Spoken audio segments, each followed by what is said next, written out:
മാവൂരിൽ പുതിയ fire station ആരംഭിക്കുന്നതിന് 18 തസ്തികകൾ സൃഷ്ടിച്ചുകൊണ്ട് മന്ത്രിസഭ തീരുമാനമായതായി പി.ടി.എ. റഹീം എം.എൽ.എ. അറിയിച്ചു.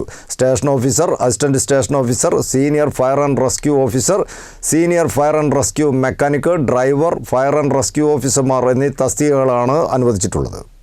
മാവൂരിൽ പുതിയ ഫയർ സ്റ്റേഷൻ ആരംഭിക്കുന്നതിന് 18 തസ്തികകൾ സൃഷ്ടിച്ചുകൊണ്ട് മന്ത്രിസഭ തീരുമാനമായതായി പി.ടി.എ. റഹീം എം.എൽ.എ. അറിയിച്ചു.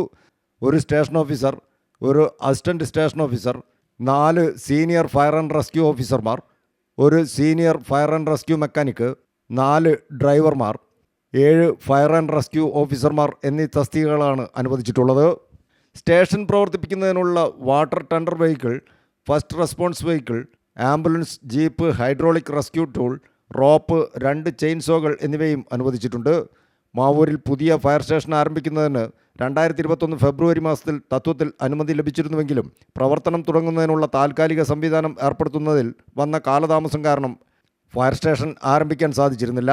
പിന്നീട് എം.എൽ.എയുടെ ഫണ്ടിൽ നിന്ന് അനുവദിച്ച 40 ലക്ഷം രൂപ വിനിയോഗിച്ച് സൗകര്യങ്ങൾ ഒരുക്കിയതോടെയാണ് തസ്തികകളും ഉപകരണങ്ങളും അനുവദിച്ചുകൊണ്ടുള്ള തീരുമാനമുണ്ടായത്.